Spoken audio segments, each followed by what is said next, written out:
არა, როდესაც ჩვენ ვამბობთ, რომ დიქტატურაა ქვეყანაში დამყარებული, ეგ ნიშნავს, რომ იქ ვერ ფუნქციონირებს პოლიტიკური პარტიები, ოპოზიცია ან არ არის, ან არის ძალიან სუსტი და ერთადერთი განმათავისუფლებელი ამ დროს არის ხალხი.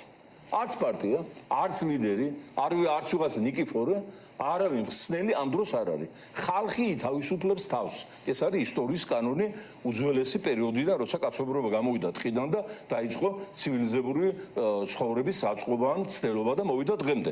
ამიტომ წინააღმდეგობა, სახალხო დაუცხრომელი, შეუწყვეტელი და ვიმეორება ეს ჩვენ დაწყებული 12 წლის წინ სასანქციო პროცესი ერთობლიობაში პროტესტთან ხალხისა წალეკავს რეჟიმს უგზო უკლოდ და გადაანაცვლებს მათ აი იმ კაბინეტებიდან, სადაც ხალხმა ვითომ ღობე დააზიანა, ღობის დაზიანებაზე ვინ გძრავს დედამიწის ზურგზე საქმეს გადატრიალების მუხლით, ვინ აძლევს ამას პოლიტიკურ რაღაცა დიდი ანტიკონსტიტუციურ გადატრიალება მოახდინა ივანიშვილმა და მისმა რეჟიმმა.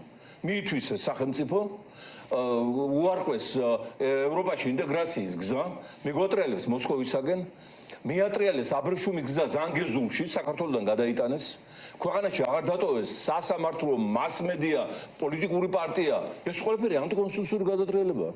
ქვეყანაში შექმნეს ვითარება, რომ მკვიდრი მოსახლეობა 50%-ზე ნაკლები გახდა და შემოიყვანეს იაფი მუშახელი აზია აფრიკიდან. ქვეყანაში შექმნეს ვითარება, რომ კორპუსები, ქალაქები და სოფლები შენდება არაბებისთვის.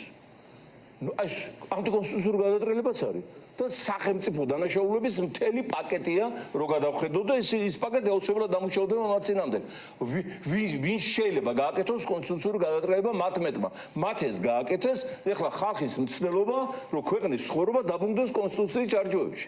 აი ეს პროცესი მიდის. ეს მთელი წინააღმდეგობა, ეს მთელი სასანქციო პროცესი დემოკრატიული სამყაროდან ემსახურება მიზანს, რომ საქართველოს დაუბრუნდეს სახელმწიფო სახე, დაუბრუნდეს ფერი პოლიტიკურ რუკაზე, რომელიც გაფერმთავებულია იმ დონეზე, რომ არავინ არ გველაპარაკება, არცად არ გვიწევენ, მხედველობაში მაქვს სახელმწიფოს და მის მეთაურებს. რადგან სთვლიან, რომ ხელისუფლება არის არალეგიტიმური, მათთან ურთიერთობის სურვილი არ გააჩნია არც პარტნიორ ქვეყნებს, არც არაპარტნიორებს, არც საერთაშორისო ორგანიზაციებს. აგერ ახლა შარმ-ელ-შეიხში მშვიდობის კონფერენცია ჩატარდა ტრამპის თავმჯდომარეობით, იქ მიიწვიეს ყველა, რა ვიცი, საქართველოს ხელისუფლების გარდა. მანდ იყო ფაშინიანის, მანდ იყო ალიევის, ფოტოსესიები ტრამპთან და დიდი სიყვარული და დიდი მეგობრობის ფიცვერცხლი და საქართველოს არჩევნა, იმიტომ რომ ამათთან არავის არ უნდა გამოჩენა და როცა გაძურებიანდა ეს გაბურძგლული კობახიძე სადმე გაიპარება საერთაშორისო კონფერენციაზე და ცდილობს რომ ვიღაცას დაეკონტაქტოს, civilკივილით გარბის თურმე ხალხი რომ ამასთან სურათის გადაღება არ დაჭირდეთ, იმიტომ რომ იცის მსოფლიოს პოლიტელი და ქართული ხალხის მრისხანე განწყობა მათ მიმართ და სრულებით არ უნდათ რომ მათზიან მათ წარმდგენ ქვეყანაზე ეს იგივე გავრცელდეს.